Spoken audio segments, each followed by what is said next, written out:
श्रीमद् भगवद गीता का जो पहला अध्याय चल रहा है, नाम है सैन्य निरीक्षण योगा। उसमें ये जो तीसरा सेक्शन है 1.21 से लेके 1.27, तो दोनों सेनाओं का विश्लेषण करने के बाद अब अर्जुन कृष्ण को बोलते हैं कि मैं आप मेरा सेनयोरुभयोर मध्य रथम स्थापयामि च्युता, दोनों सेनाओं की मध्य में आप मेरे रथ को स्थापित कर दीजिए। दोनों सेनाओं के मध्य में मेरे रथ को आप स्थापित कर दीजिए।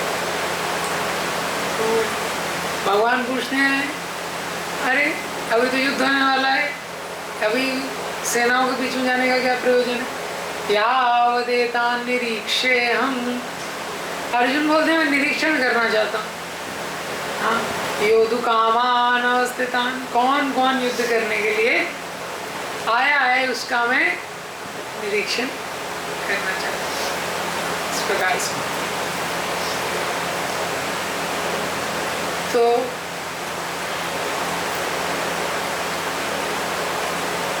अर्जुन यहाँ पे भगवान को बोलते हैं कि आप मेरा रथ दोनों सेनाओं के बीच में खड़ा कर दीजिए, मैं देखना चाहता हूँ कि कौन कौन युद्ध करने आया। धातराष्ट्र से दुर्बुद्धे युद्धे प्रिय चिकीर्षव, धृतराष्ट्र का जो दुर्बुद्धि पुत्र है, क्या नाम है उसका? दुर्योधन। युद्धे प्रिय चिकीर्षव, उसका प्रिय, उसका हित चाहने वाला कौन कौन है, कौन कौन उसका मित्र है, उसको मैं देखना चाहता हूँ। ये तो अभी तो भगवान ले जाएंगे, हाँ, लेकिन आपको पता है जैसे भगवान बोलते हैं ठीक है अगर तुम्हारी इच्छा है तो मैं ले चलता हूँ, तो भगवान ले जाते हैं। सेनयोरुभयोर मध्ये स्थापयित्वा रथोत्तमम्, दोनों सेनाओं के एकदम मध्य में भगवान ने उस रथ को स्थापित कर दिया। हाँ, एक सेना उस साइड खड़ी है, एक सेना क्या है इस साइड खड़ी है। कौरवों की सेना कितनी है? 11 अक्षौहिणी है, पांडवों की सेना 7 अक्षौहिणी है, ऐसा। और सेना जितने विस्तार में खड़ी है, दोनों सेनाओं के मध्य में भी उतना ही अंतर है। तो वहाँ पे भगवान ने उस उत्तम रथ को स्थापित कर दिया। कहाँ स्थापित किया है? भीष्म द्रोण प्रमुखता सर्वेषां च महीक्षिताम्, ऐसी जगह पे अर्जुन के रथ को स्थापित किया है दोनों सेनाओं के बीच में कि एकदम सामने अर्जुन को दिख रहा है। कौन है? भीष्म द्रोण प्रमुखता सर्वेषां च महीक्षिताम्, भीष्म पितामह सामने खड़े हैं, द्रोणाचार्य सामने, ये दोनों एकदम सामने खड़े। यही दोनों अर्जुन का सबसे घनिष्ठ संबंध है इन दोनों व्यक्तियों के साथ। तो भीष्म पितामह जो है, वो भीष्म पितामह का जो चरित्र है बहुत अद्भुत चरित्र। तो कौरवों के वंश में राजमहल में रहते हुए क्षत्रिय परिवार में जन्म लेने के बाद भी आजीवन ब्रह्मचारी रहे।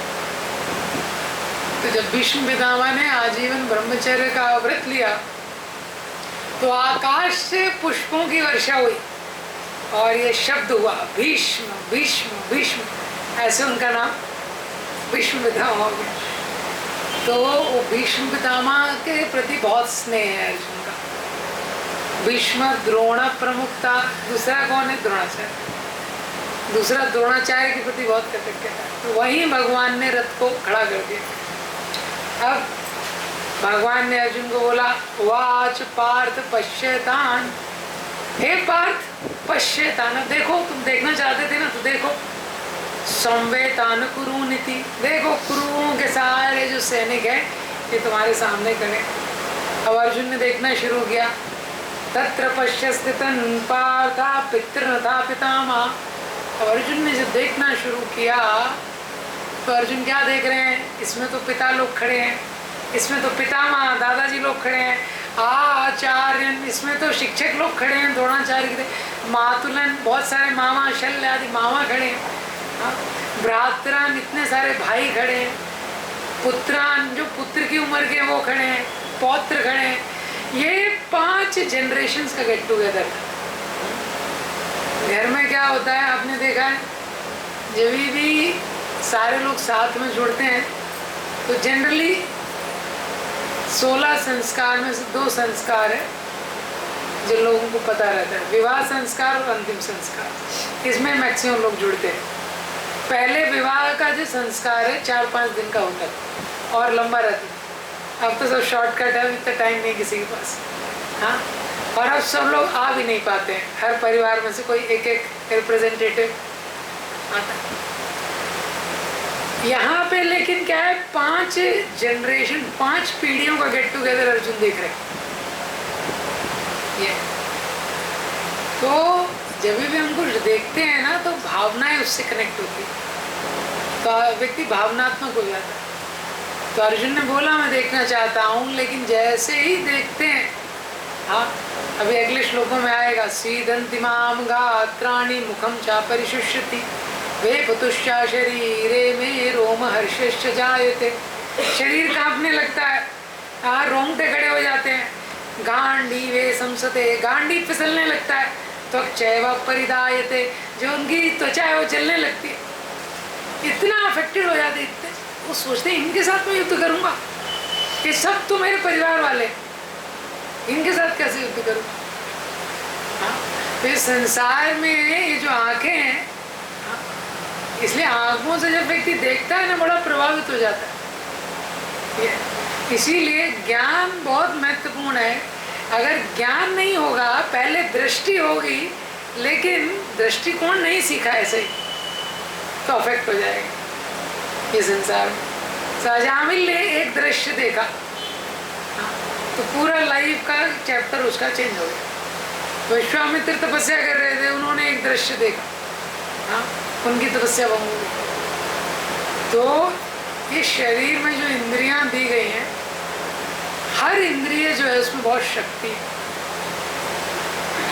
तो भागवतम में बताते हैं कि अलग अलग जो जीव रहते हैं उसकी एक एक इंद्रिय बहुत शक्तिशाली रहती है, और उस इंद्रिय के आकर्षण के कारण उसको अपना जीवन त्यागना पड़ता है।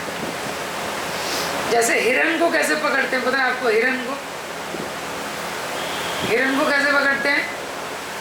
संगीत के द्वारा। तो संगीत चलाता है शिकारी।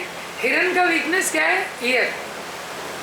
हिरण का कमजोरी कहाँ है? कानों में रहता है। संगीत सुनता है तो ऐसे डोलने लगता है, मुक्त हो जाता है, शिकारी मार देता है। कान में वीकनेस रहता है। मछली को कैसे पकड़ते हैं? मछली को जाला डालते हैं ना, हाँ उसमें बेट डालते हैं, बेट कुछ खाने का। मछली का वीकनेस कहाँ है? जीभ में।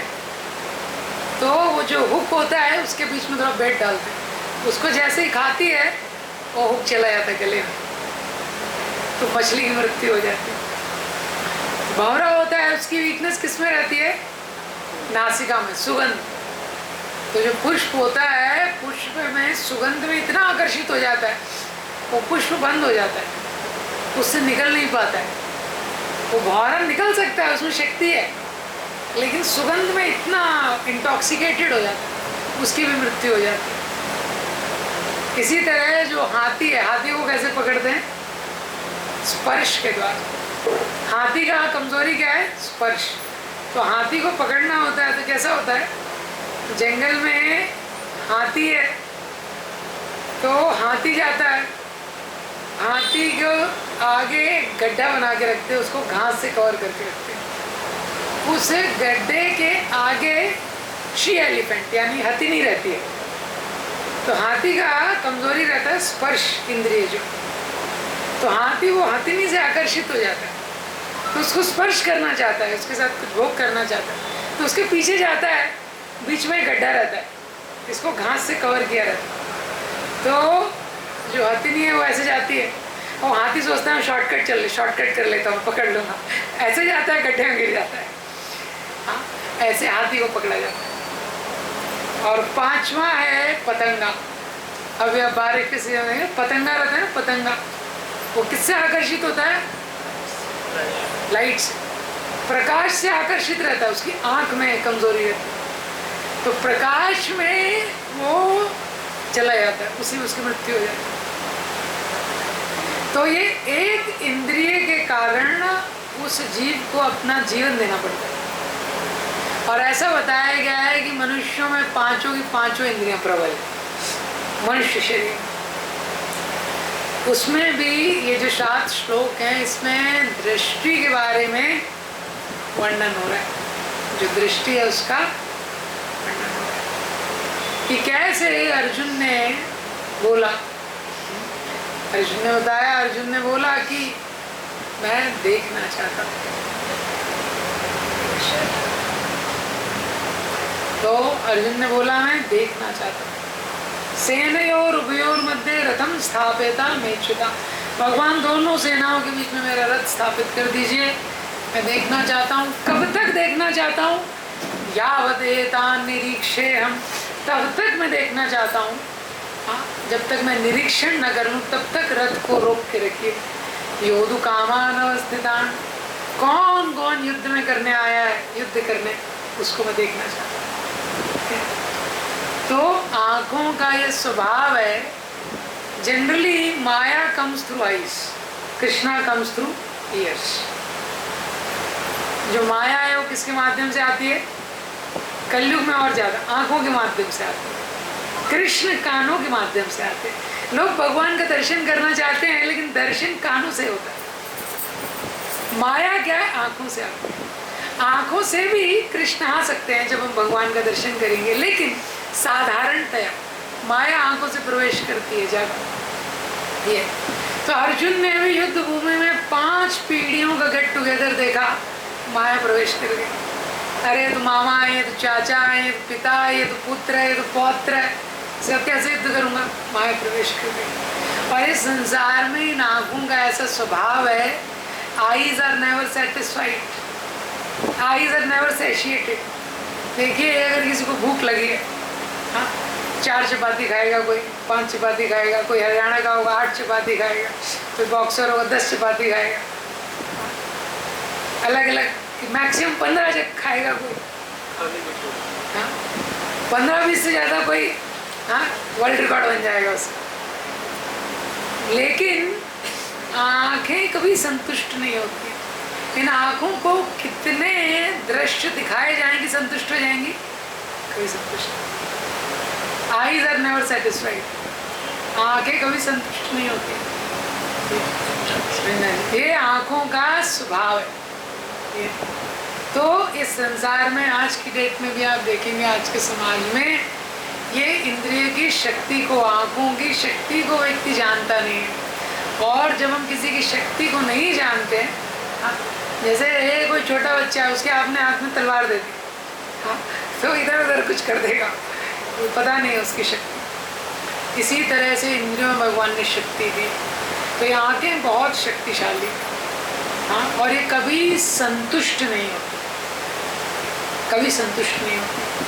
तो आँखों को से तभी देखा जा सकता है जब किसी ने कानों से सुना है। इसीलिए भगवत गीता के शुरू में अर्जुन ने देखा, लेकिन देखते ही मोहित हो गए। तो भगवान ने बोला अभी तुम रुको, अभी तुम सुनो। फिर पूरी भगवत गीता अर्जुन को सुनाई। फिर भगवान ने अर्जुन को बोला वापस देखो। फिर अर्जुन ने देखा, नष्टो मोहा स्मृतिर्लब्ध्वा तत्प्रसादात्मेच्युता। तब अर्जुन का मोह नष्ट हो गया। करिष्ये वचनम तवा, अर्जुन ने बोला आप जो बोलेंगे आप मैं करूँगा। तो हम शास्त्रों में देखते हैं, देखिए दृष्टि महत्वपूर्ण है, लेकिन दृष्टि से ज़्यादा दृष्टिकोण। अजामिल ने एक दृश्य देखा, हाँ, अजामिल ने भी दृश्य देखा। एक शूद्र है, शूद्राणी है, आपस में, हाँ, संभोग कर रहे हैं अर्जुन। अजामिल ने एक दृश्य देखा। अजामिल ने भोग की दृष्टि से देखा। He saw with the eyes of gratification। तो अजामिल ने जब वो दृश्य देखा, मन में उसी का चिंतन किया। 8 वर्ष से 88 वर्ष, 8 to 88, पूरा इनिंग चला गया उसके जीवन का, पूरा जीवन का इनिंग चला गया। वो वैश्या को घर में लेके आए, क्या क्या आपने देखा उसके बाद से। नल, कुंवर, मणिग्रीव, आकाश गंगा में ये जो कुबेर के पुत्र थे, ये लोग भी जल क्रीड़ा कर रहे थे अप्सराओं के साथ। इनका दृश्य नारद मुनि ने देखा, वो भी दृश्य वैसा ही था जैसा अजामिल का था, लेकिन नारद मुनि का दृष्टिकोण अलग था। अजामिल ने भोग की दृष्टि से देखा, he saw with the eyes of gratification. Narad मुनि saw with the eyes of rectification. जब नारद मुनि ने देखा नल, कुंवर, मणिग्रीव को जल क्रीड़ा करते हुए अप्सराओं के साथ, तो उन्होंने सोचा इनको रेक्टिफिकेशन, इनको करेक्ट करना चाहिए। तो दोनों को तुरंत श्राप दे दिया कि जाओ आप पेड़ की योनि में जाओगे। इसी तरह से हम देखते हैं हरिदास ठाकुर ने भी दृश्य देखा। हरिदास ठाकुर ने वैश्या को देखा। वैश्या आई थी बांग्लादेश में हरिदास ठाकुर को के सामने, और वो वैश्या कौन थी? स्वयं माया देवी थी। अभी आप सोचिए माया देवी का कितना सौंदर्य होगा, लेकिन हरिदास ठाकुर ने देखा, लेकिन उनका दृष्टि का दृष्टिकोण क्या था? करुणा की दृष्टि। हरिदास ठाकुर को पता था कि ये वैश्या क्यों आई है, लेकिन हरिदास ठाकुर के हृदय में करुणा थी, तो he saw with the eyes of compassion. तो जब करुणा की दृष्टि से देखा तो वैश्या को उन्होंने साध्वी बना दिया। और श्रीमद् भागवतम में देखते हैं कि सुखदेव गोस्वामी ने भी देखा। जैसे ही भागवतम शुरू होती है, सुखदेव गोस्वामी जो व्यासदेव के पुत्र थे, 16 साल तक गर्भ में थे, तो निकले ही नहीं गर्भ से। गर्भ से नहीं निकले। व्यासदेव ने बोला बेटा बाहर आओ, 16 साल हो गए। हाँ, व्यासदेव ने बोला नहीं, बाहर बहुत माया है। हाँ, गर्भ में ठीक है। और गर्भ से ही जीवन मुक्त थे। तो व्यासदेव ने बोला नहीं नहीं बाहर आओ, कुछ नहीं होगा। तो बोला मेरे को भरोसा नहीं है। तो बोला कौन भरोसा दिलाएगा तो भरोसा करोगे? तो कृष्ण, भगवान कृष्ण ने स्वयं आश्वासन दिया सुखदेव गोस्वामी को, आप बाहर आइए, आपको माया नहीं पकड़ेगी। जीवन मुक्त थे गर्भ से। तो जैसे ही बाहर निकले सुखदेव गोस्वामी, माँ के गर्भ से निकले तुरंत वन में। यम प्रव्रजंतम अनुपेत अपेत कृत्यम, यम प्रव्रजंतम, उठ निकलते ही चले गए। हाँ, अरे व्यासदेव ने बोला बेटे थोड़ा दिन घर में रुको, अभी तो उपनयन संस्कार नहीं हुआ है, कुछ नहीं हुआ। हाँ, किसी संस्कार की जरूरत नहीं थी, शुद्ध थे बचपन से। हाँ, पुत्रेति तन्मेतया तर्गो विनेतुम, पीछे पीछे व्यासदेव भागने लगे। हाँ, पुत्रेति पुत्रेति, पुत्र पुत्र बोल रहे हैं। हाँ, तो जब व्यासदेव जा रहे थे पीछे, सुखदेव गोस्वामी आगे जा रहे थे, वो मार्ग में एक सरोवर था, वहाँ पे जो स्त्रियां हैं वो स्नान कर रही हैं। तो जो सारी स्त्रियां थी, किसी ने भी वस्त्र नहीं पहने हुए थे, बिन निर्वस्त्र होकर स्नान कर रही हैं। लेकिन सुखदेव गोस्वामी वहाँ से जाते हैं तो अपने ऊपर वो वस्त्र नहीं डालती हैं, पीछे से व्यासदेव डालते हैं तो वो अपने ऊपर वस्त्र डाल के अपने आप को कवर कर लेते। तो वो व्यासदेव से पूछती हैं स्त्रियाँ, तो व्यासदेव पूछते हैं उस स्त्रियों से, अरे मैं तो इतना वृद्ध हूँ, आपका जो उम्र है वो मेरी ग्रैंड डॉटर, हाँ मेरी अगर पोती होती तो उतनी उम्र की होती, लेकिन जब मैं इस रास्ते से गुजरा, आप लोगों ने अपने शरीर को ढक लिया, और मेरा जो पुत्र है 16 साल का, वो गया, आपने अपने को कवर नहीं किया। तो स्त्रियां क्या बोलती हैं, उसको अंतर नहीं पता है स्त्री और पुरुष के बीच। तो सुखदेव गोस्वामी ने भी देखा, लेकिन उनका दृष्टिकोण क्या था? सेम दृष्टिकोण। तो सिद्धांत क्या है? दृष्टि से महत्वपूर्ण दृष्टिकोण है। हाँ, मंदिर में जाकर हम लोग कई बार देखते हैं बड़ा भीड़ लगता है, और लोग चाहते हैं कि सबसे पहले दर्शन कर लें, दर्शन कर लें, दर्शन कर लें। लेकिन दर्शन किसको कहते हैं? जब भगवान देखते हैं। हम क्या देखेंगे? देख सकते हैं क्या इन आंखों से भगवान को? हाँ, दुर्योधन देख पाया क्या? भगवान को कोई देख सकता है इन आंखों से? नहीं देख सकता। लेकिन भगवान देख सकते हैं। लेकिन भगवान किसको देखते हैं? जिसका दृष्टिकोण अच्छा रहे, उसको भगवान देखते हैं। तो इसीलिए बताया है, एक एक पदार्थस्तु, एक ही पदार्थ है, 3 लोग उसको देख रहे हैं, स्व भी, योगी भी, कामी भी।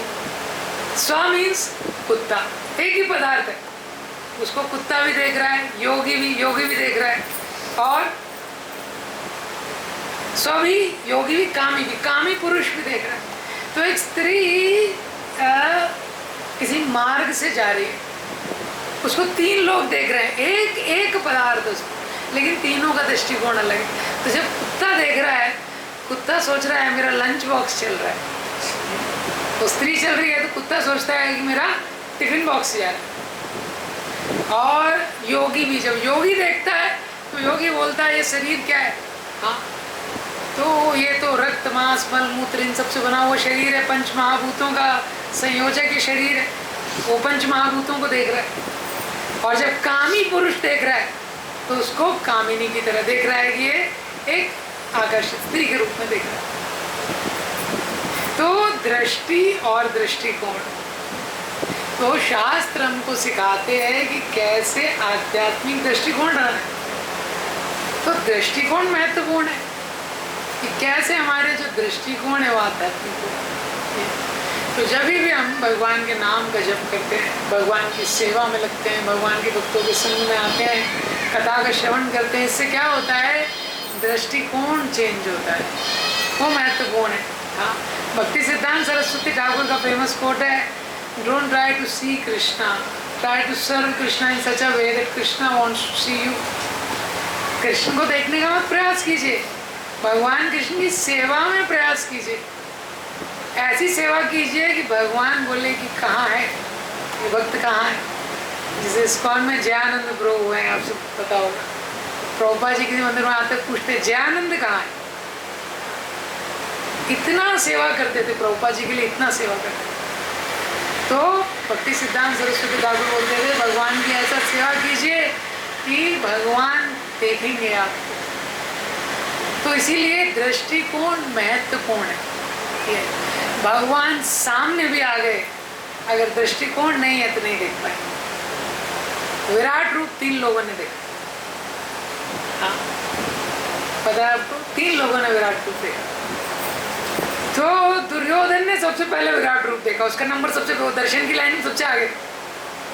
दुर्योधन ने विराट रूप सबसे पहले देखा। तो क्या किया दुर्योधन ने क्या किया, दुर्योधन ने सैनिकों को बोला पकड़ो इसे, हाँ भाग ना जाए, इसको पकड़ लिया तो मैच वैसे और हो जाए। रामधारी सिंह दिनकर ने कविता लिखी है ना, भगवान बोलते हैं हाँ दुर्योधन बांध मुझे जंजीर बड़ा हो। तो दुर्योधन ने बोला अरेस्ट करो इसको तुरंत, अब भी मैच खत्म हो जाएगा, यही मेन आदमी है। तो देखिए भगवान का दर्शन किया, क्या किया उसने, समझा क्या विराट रूप को। कोई विराट रूप अर्जुन ने भी देखा, तो अर्जुन ने देखा तो प्रणाम किया।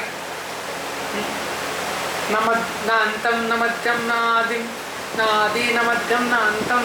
तो 11वें अध्याय में बताया, वो देख रहे हैं विराट रूप, ना आदि है न मध्य न अंत है, चारों दिशाओं से प्रणाम कर रहे हैं अर्जुन। और वही विराट रूप यशोदा मैया ने देखा भगवान कृष्ण के मुख में। यशोदा मैया नारायण से प्रार्थना करती, क्या हो गया इसको ठीक करो, वात्सल्य रस में रहती है।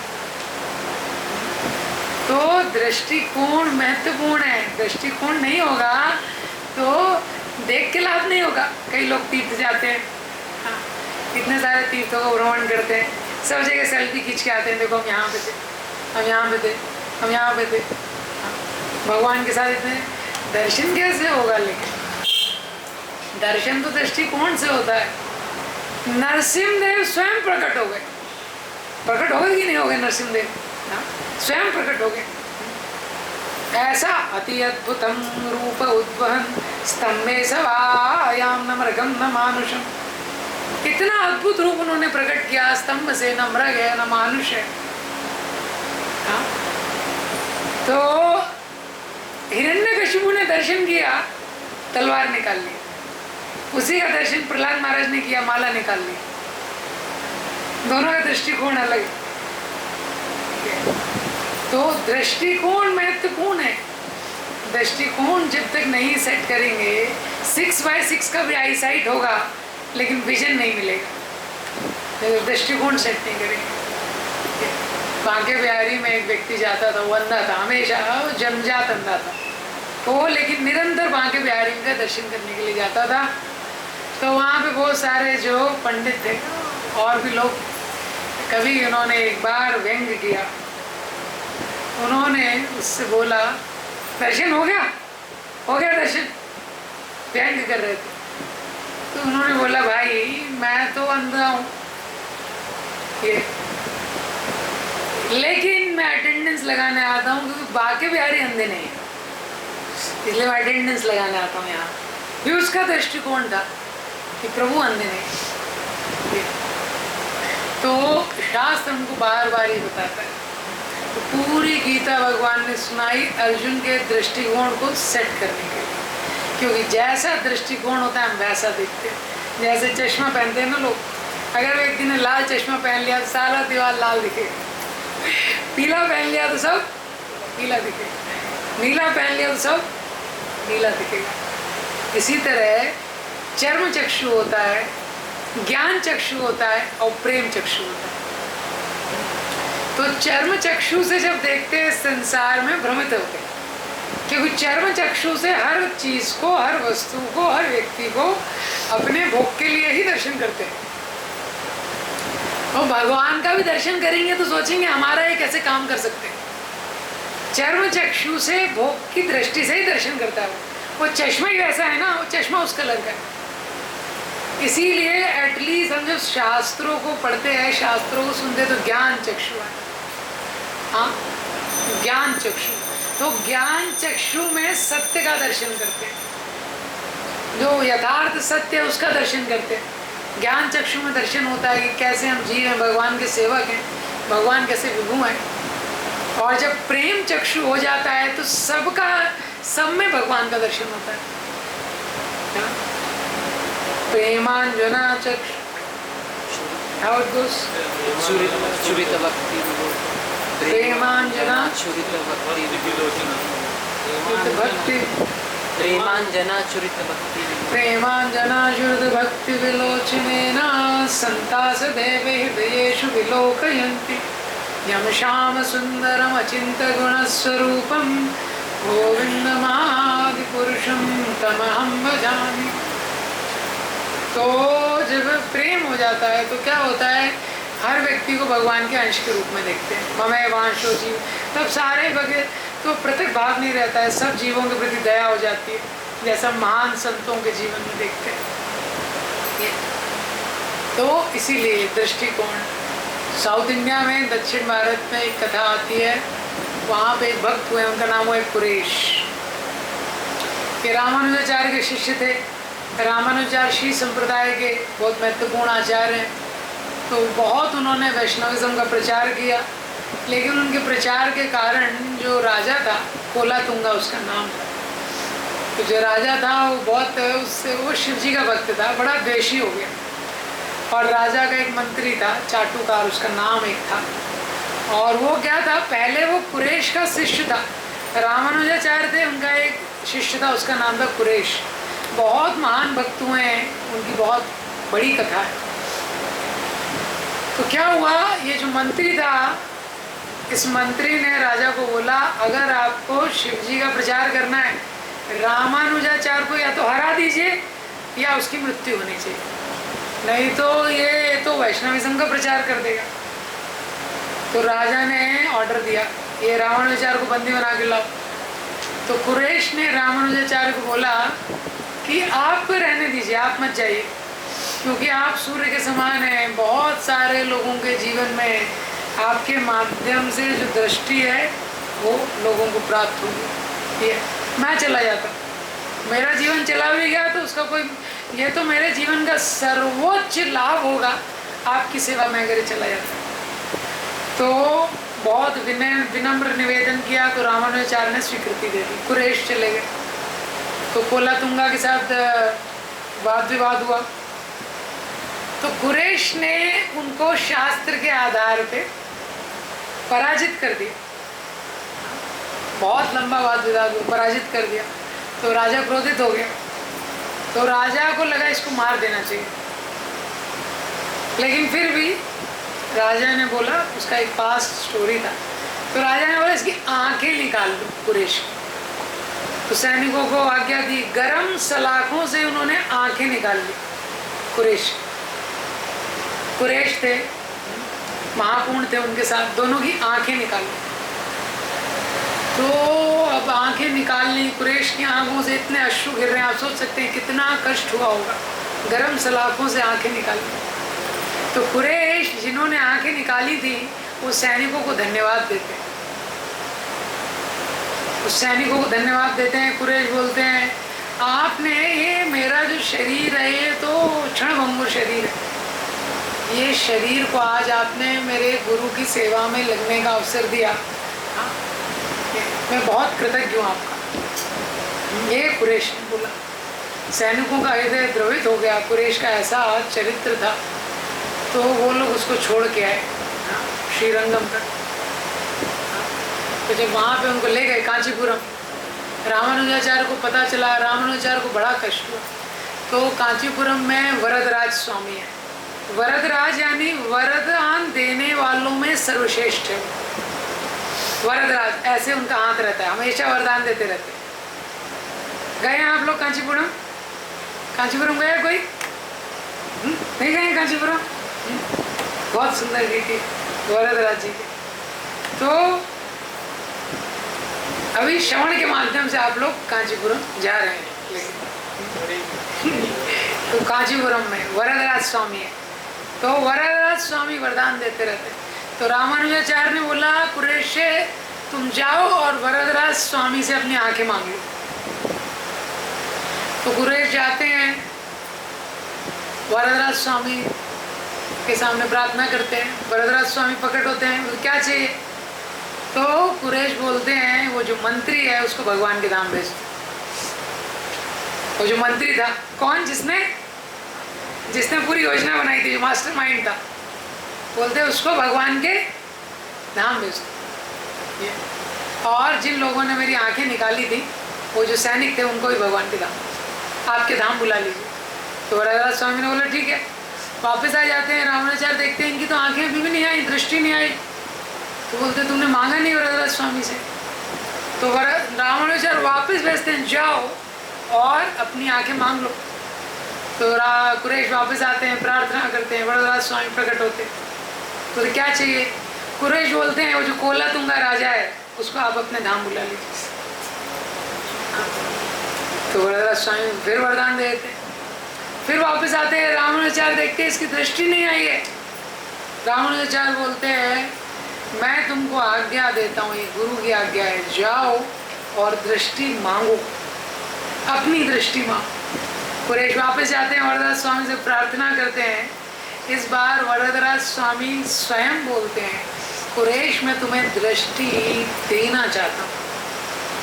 कुरैश बोलते हैं, अगर आप दृष्टि देना चाहते हैं इन आँखों में, तो केवल इतनी दृष्टि दीजिए कि आपका दर्शन हो और मेरे गुरुदेव का दर्शन, और किसी चीज़ को इस संसार में नहीं देखना चाहते। तो कुरैश के पास दृष्टि नहीं थी, लेकिन दृष्टिकोण था, और अपनी दृष्टि देके कुरैश ने सारे संसार को वैष्णव क्या होता है ये दृष्टिकोण प्रदान किया। तो ये हमको शास्त्र से सीखना महत्वपूर्ण है। तो भगवान के शुद्ध भक्तों का ऐसा दृष्टिकोण होता है।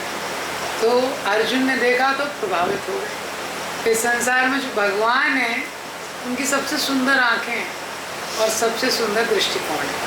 सबसे सुंदर उनकी दृष्टि है और सबसे सुंदर दृष्टिकोण। तो भगवान कैसे देखते हैं सारे लोगों को? ममेवांशो जीवलोके जीवभूतासा, सब लोगों को देखते हैं, मेरे ही बच्चे। हाँ, समोहम सर्वभूतेषु न मे द्वेषोऽस्ति नाप्यः, सब उनके लिए सम है, किसी से भगवान द्वेष नहीं करते, सबसे भगवान प्रेम करते हैं। तमेव वत्सा शैवृत्तवत्सलम, हाँ, इतना प्रेम करते हैं भगवान सारे जीवों से जितना कोई नहीं कर सकता। बड़े से बड़ा पाप भी व्यक्ति करता है उसको भी भूल जाते हैं, इसलिए भगवान के अनिमिषे निमिषे क्षेत्रे भागवतम में आता है शुरू में। हाँ, भगवान का एक नाम है अनिमिष। निमिष मतलब आंखें पलक झपकती है ना, हाँ, तो बोलते हैं भगवान की पलक झपकती हैं। और एक है अनिमिष, भगवान कभी पलक नहीं झपकते। तो शास्त्र बोलते हैं जब भी भक्त थोड़ी सी भी भगवान की सेवा करता है, भगवान का नाम थोड़ा सा भी उच्चारण करता है, भगवान की कथा जाग के थोड़े टाइम के लिए सुनता है, तो तुरंत भगवान आंखें खोल लेते हैं, अपनी आंखें खोल लेते हैं। और जब देखते हैं कि मेरा जो कोई व्यक्ति है, मेरे भक्त है, इससे कोई गलती हो रही है, इससे कोई अपराध हो रहा है, भगवान आंखें बंद कर लेते हैं। ऐसी भगवान की दृष्टि है। हाँ, इतनी सुंदर दृष्टि थी कि पूतना को भी उन्होंने माँ के रूप में देख लिया।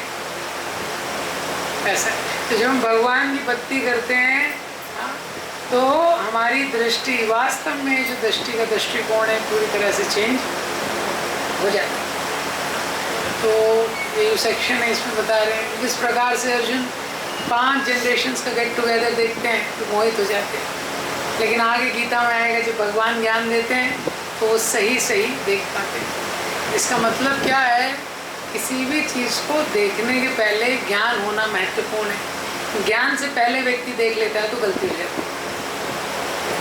छोटा बच्चा होता है, उसको पता नहीं है कुकर का सीटी किस लिए है, देख लेता है तो खा लेता है, गलती हो जाती है ना। एक युवा व्यक्ति रहता है युवा अवस्था में, तो स्त्री पुरुष में आकर्षण हो जाता है, बॉयफ्रेंड गर्लफ्रेंड में पड़ जाता है कई बार। हाँ? क्यों? उसको ज्ञान नहीं है लेकिन देख लेता है।